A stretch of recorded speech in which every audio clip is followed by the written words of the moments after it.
dan kekuatan itu tidak bisa membantumu. Lalu, apakah itu bisa sepadan dengan keinginanmu?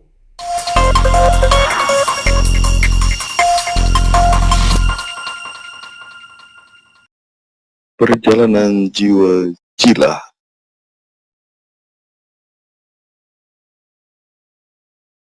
Jila menjawab, "Wahai Tiada, engkau tahu semua kejadian-kejadian sebelum tidak ada yang kebetulan. Walau kejadiannya seolah-olah berjalan seperti alami, tapi engkau juga tahu semua kejadian itu juga terikat dengan hukum. Yi tidak bisa dihentikan untuk terjadi. Kita tahu apapun yang sudah tercipta tidak bisa dihapuskan, sekecil apapun kejadian itu. Bukankah penentanganku kepadamu juga terikat dengan hukum itu? Lalu beritahu aku apa yang aku belum ketahui lagi."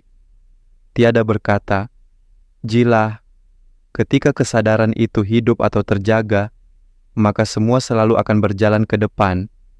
Ketahuilah, sebelum memori yang terhubung denganmu terbentuk, ada hal-hal yang tidak tersimpan ke dalam memorimu.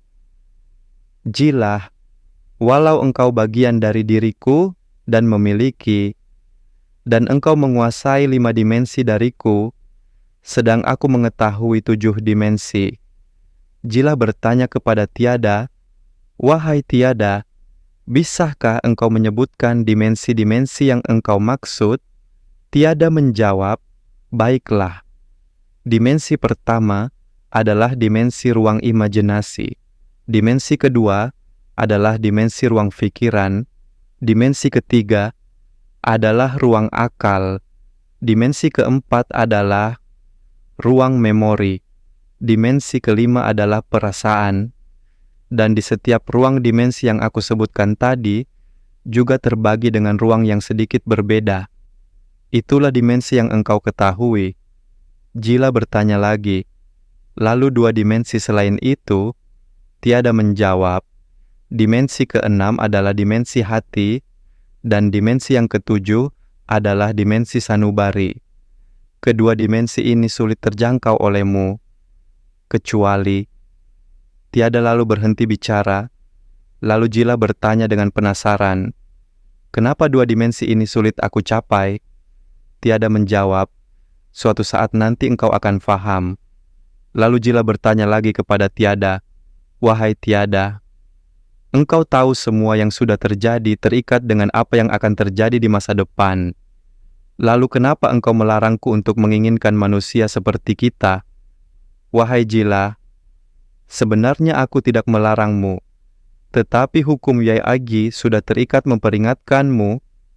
Karena setiap suatu keinginan muncul, maka kewajiban hukum untuk memperingatkannya, sehingga efek peringatan itu menjadi hukum yang belum terlihat. Jila bertanya, "Hukum apakah yang engkau maksud, wahai Tiada?" Tiada menjawab, "Kewajiban itu terkait dengan hukum kasih sayang."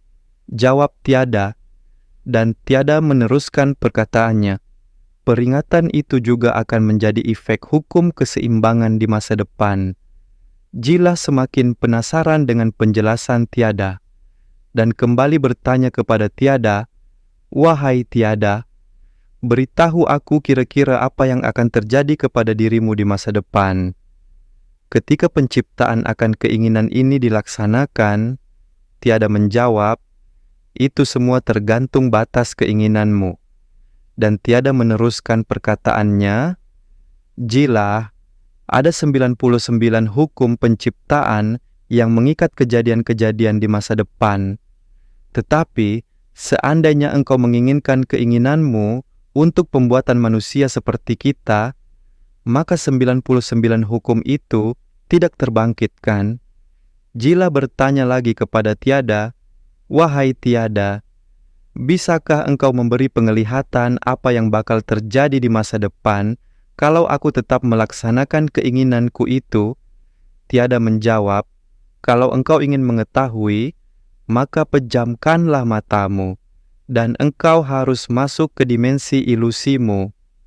Lalu Jilah menuruti, apa yang diarahkan tiada kepada dirinya, dan setelah cukup lama, tiada mengeluarkan Jila dari ruang dimensi ilusinya, dan tiada bertanya kepada Jila, "Jila, apa yang engkau lihat di dalam ilusimu?"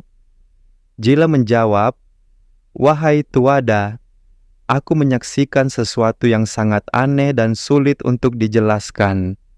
Manusia-manusia yang aku harap kan menjadi bagian kebahagiaan bersama, tetapi di sisi yang lain juga menjadi musuhku." Tiada berkata, "Wahai Jila, engkau ingat apa yang terjadi di dalam goa ketika bayanganku menjadi dirimu? Ketahuilah hal itu menjadi contoh kecil apa yang akan terjadi di masa depan kalau engkau meneruskan keinginanmu. Ketahuilah Jila, ketika engkau pertama kali bertanya kepadaku di dalam goa itu, perasaanku sama sepertimu. Aku merasa senang karena aku mempunyai teman untuk bercerita, dan kemudian perasaan lain tercipta dalam diriku." Jila berkata, "Wahai Tiada, aku baru faham alasan kenapa engkau tidak menampakkan lagi wujudmu. Karena kalau engkau menampakkan wujudmu lagi, maka aku akan bisa berdosa lagi kepadamu. Wahai Tiada, maafkan aku. Engkau memang lebih mengetahui apa yang belum aku ketahui